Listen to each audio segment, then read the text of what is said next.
Hi, Professor Leem. Thank you so much for being here today and describing about your experience as a woman in STEM and your role as an assistant professor of mechanical engineering at UT Dallas.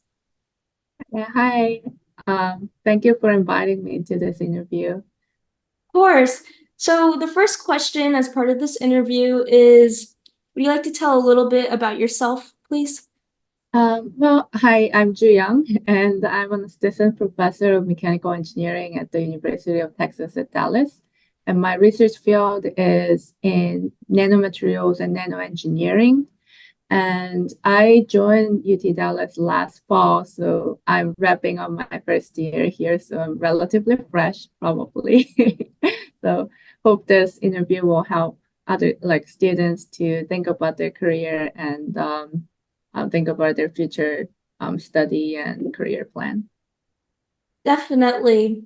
Thank you. Would you like to explain your background in mechanical engineering? Like where you started from like high school? I know it's probably been a long time from like right now.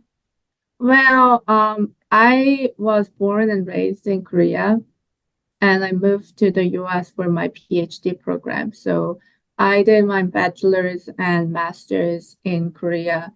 And also I went to science high school. So it was like pretty much like I'm gonna go to like STEM field at the point of like graduating the high school or middle school even.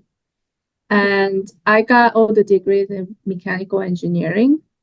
And PhD is typically like required qualification for the faculty, like to join as a faculty member. So I did PhD and did a little bit of postdoc experience. Where did you do your PhD and your postdoc experience?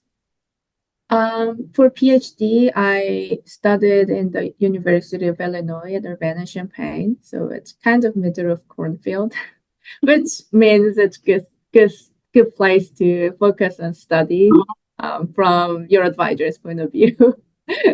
I mean, that's good. And then I did a postdoc. I was a postdoc researcher at Stanford University for 3 years after PhD. Okay. You mentioned that you did high school and college in Korea, right? Uh-huh.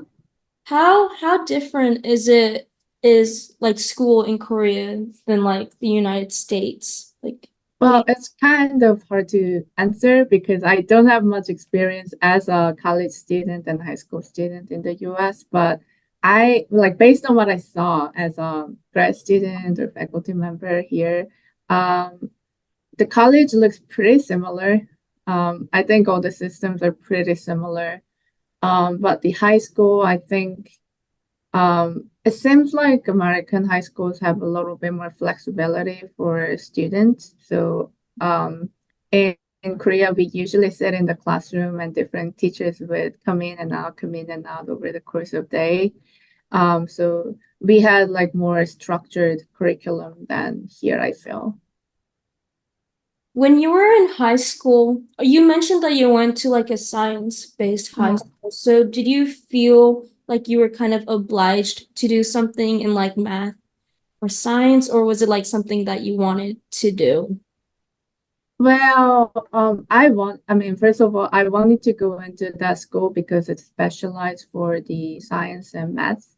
Mhm. And I thought that I was pretty good at math in middle school, and I was interested in physics. It's totally based on my choice, and I liked it. I liked it a lot.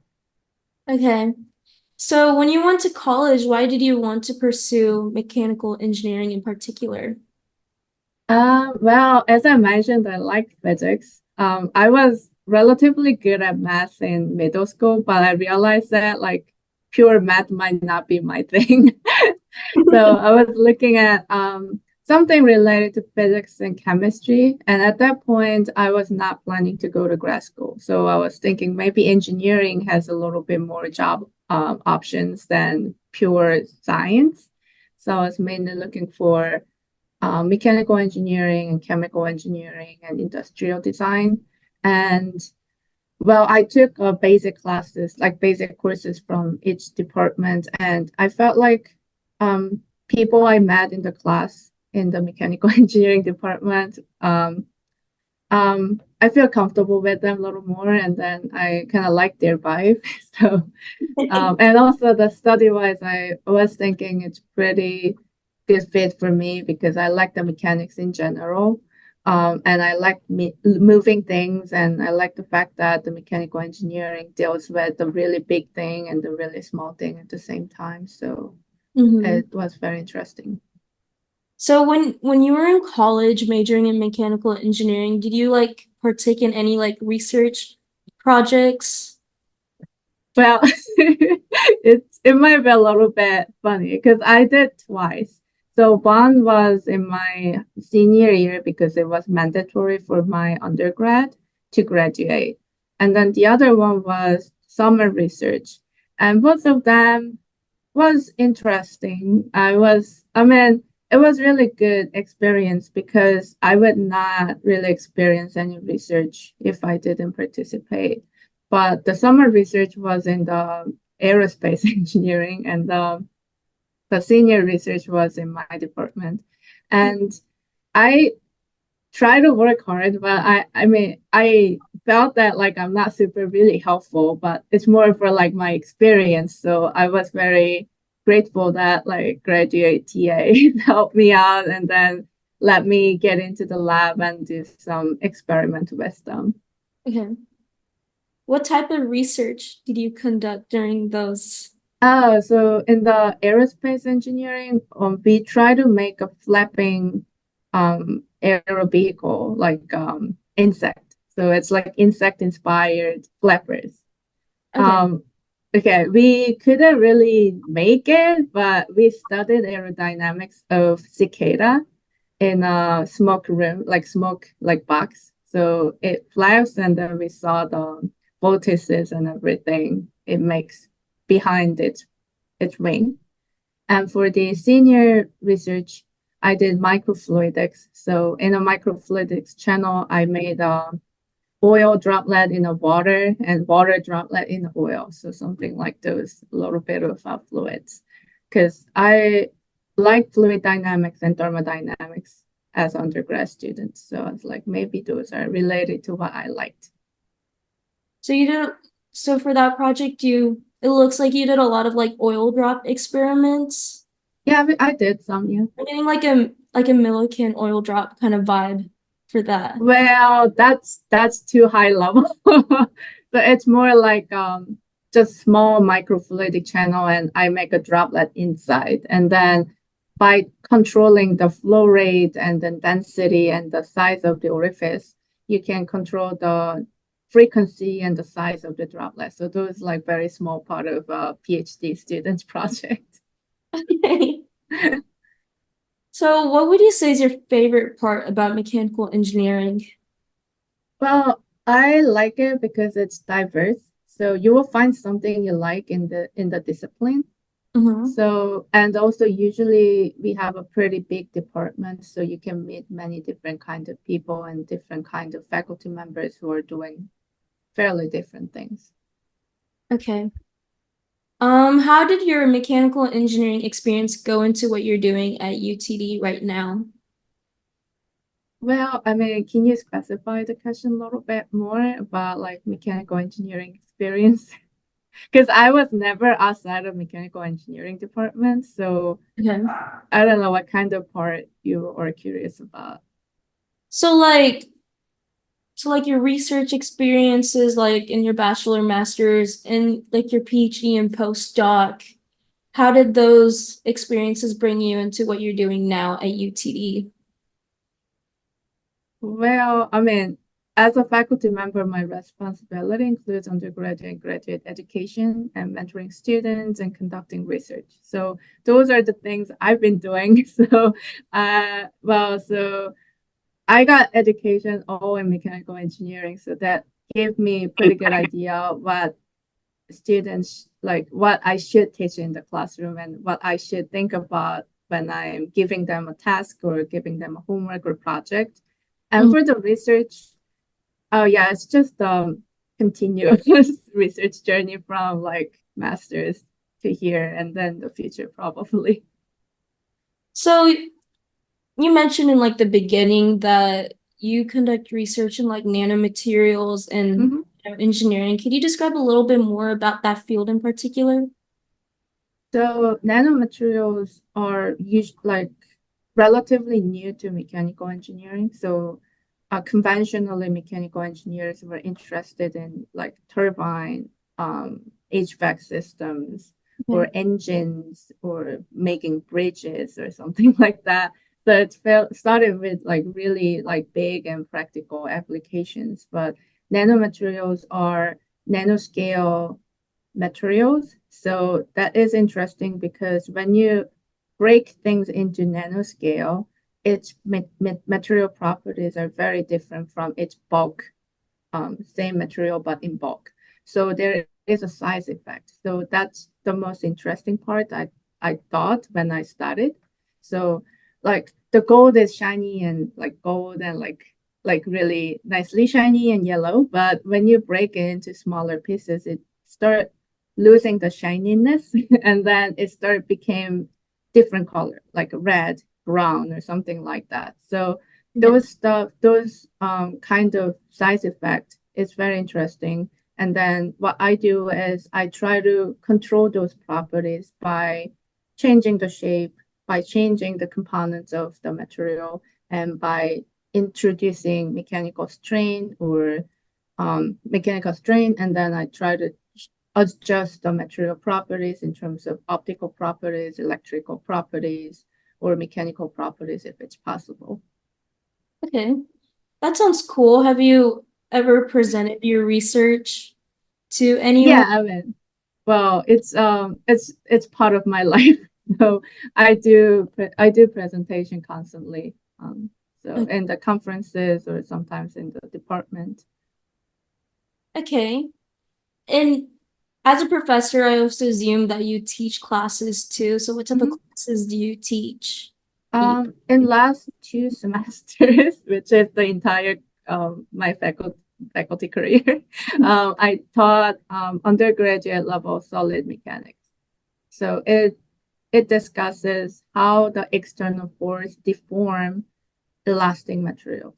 So we say elastic materials, you might think about rubber, but in the mechanical engineering context, it could be any kind of material, like anything is elastic and very small deformation regime. So we mostly talk about metals, sometimes talk about woods, but I try not to do it because it's a rather composite, so it might have a little bit more complex than what we are teaching in the classroom.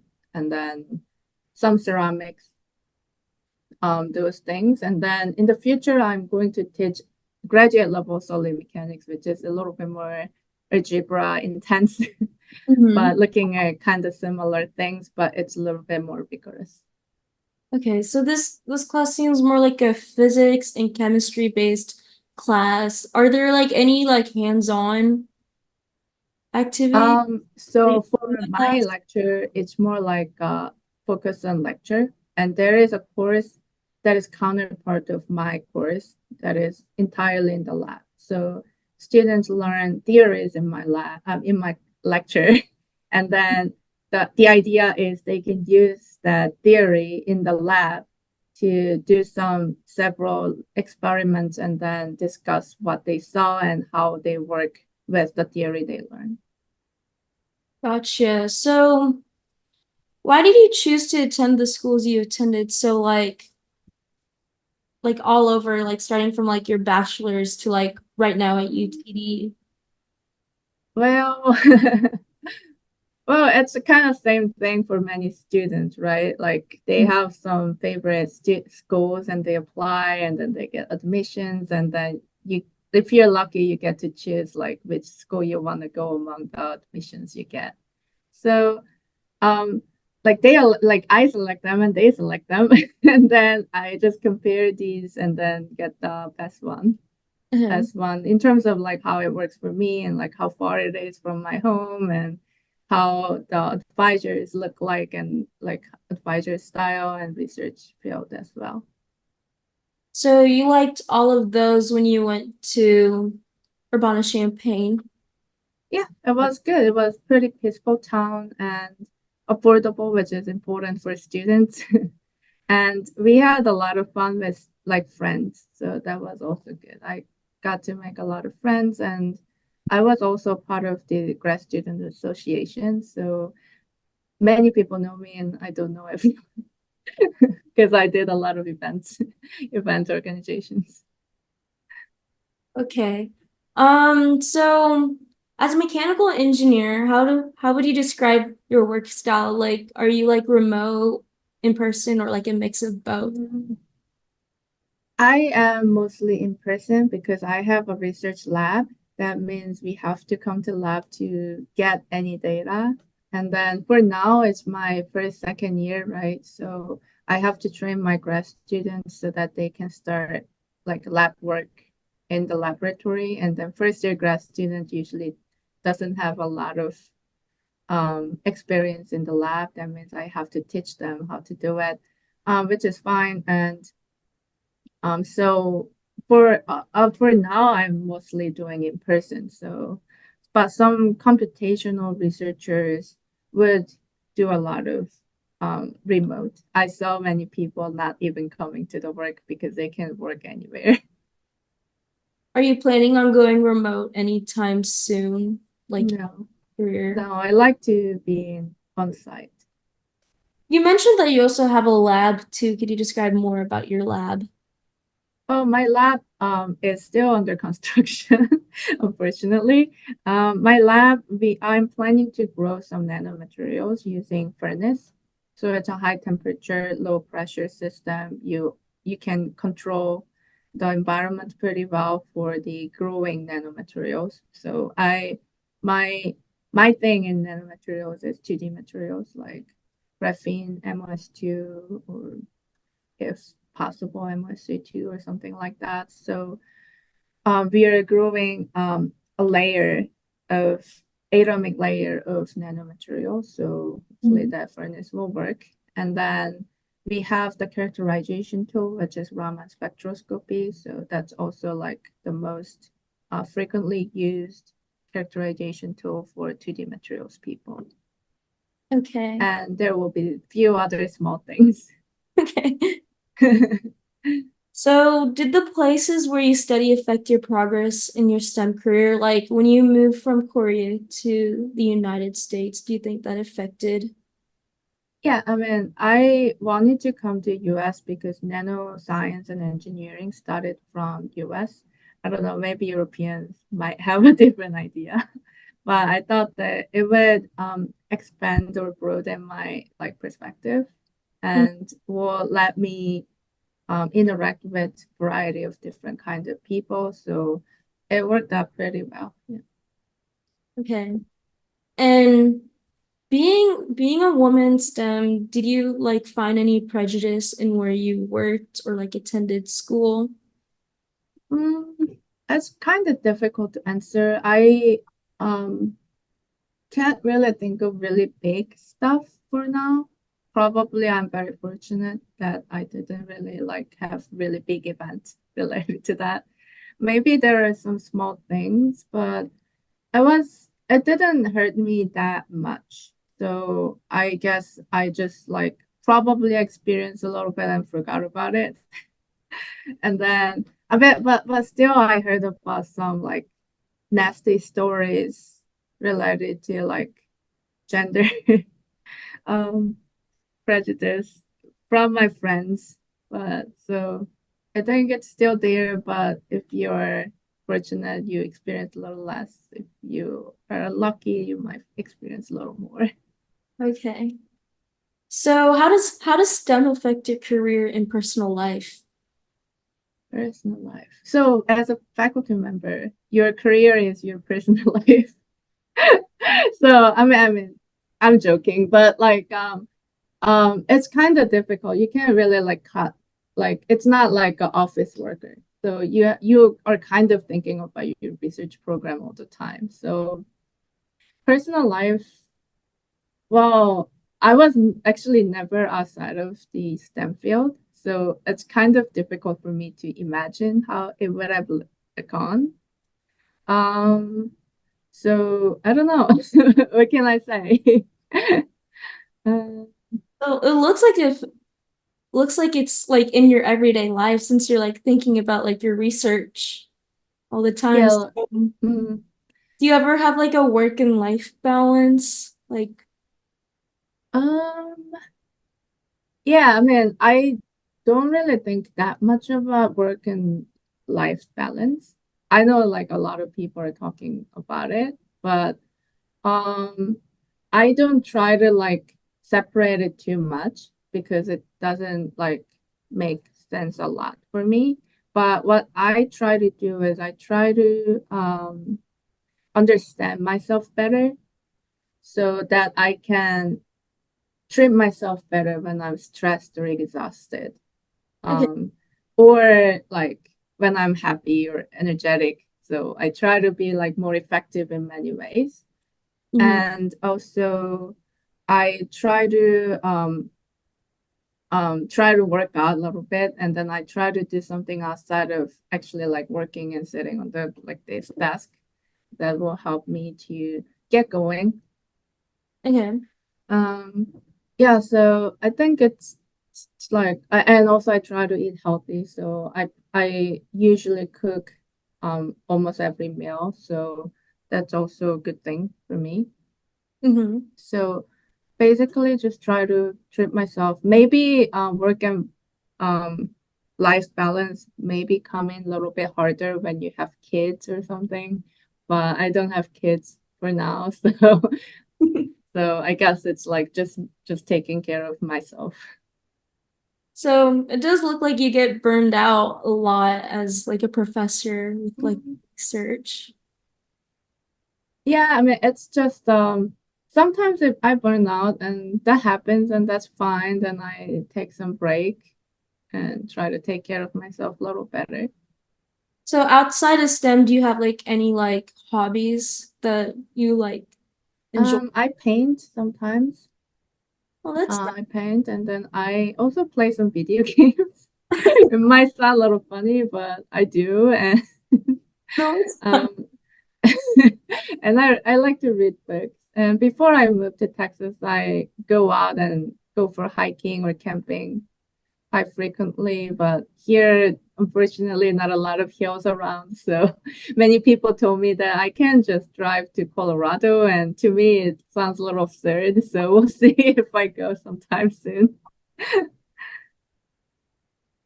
I think this is a little outside of like the Uh-huh, interview topic, but uh-huh, I think if you go to like Broken Bow or like uh-huh, Wichita, that's uh-huh, Arkansas. There's like some uh-huh. pretty good like camping and hiking spots Right, over right. there. So we'll try to figure out like where is easy access kind of camping or hiking spots, because before here I was in California and Mm. we had like a nice hiking spot like 10 minutes away and like Oh 30 yeah. minutes away, so it was a little easier for us to go, but here we need to like do a little research, so No. we're working on Yeah. it. Now this is the last question of the interview. So what's your advice for students who want to pursue a STEM career? I would say it's a great choice. I would like to say have fun and work hard and find your strength and focus on it. If you're focusing on what you're missing, it would make your life difficult and it would not make your life better. Okay. Well, thank you so much for your time, and I really appreciate you taking the time and letting me interview you, getting to know more about what you do as a mechanical engineer professor and your research. Well, thank you. It was very fun. Of course.